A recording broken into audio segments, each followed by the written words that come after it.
Okay, and now we are in Nazareth. Right now we're in what's called Nazareth Village. Nazareth Village is a recreation of many of the first century conditions that would help us to understand agricultural life and even some of the parables that Jesus told us. There's also a reconstruction of a first century synagogue, one similar to Jesus's synagogue, in which he came back home, perhaps to fanfare.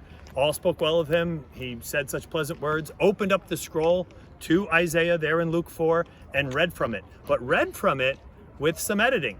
And while the crowd there was perhaps waiting for him to bring the hammer of justice back down upon the Gentiles, instead he edited that out and instead talked more about the inclusion of the Gentiles and a love that was going to eventually bring an encompassing plan to spread to all nations or Gentiles, ta ethne, that are all going to be brought together in Jesus. It's a mind-blowing idea that all of that would be brought together, but Jesus announces it early in his ministry right away and goes all of the way to give himself up so that that could be the case. Now, of course, that crowd that heard him at first, they were delighted to hear their favorite son to come home and to preach to them. But when they heard Gentiles, that was going too far. They took Jesus then to the brow of a hill, not too far from here, and attempted to stone him. Of course, it was not yet his time. And Jesus then launched from here to continue his ministry.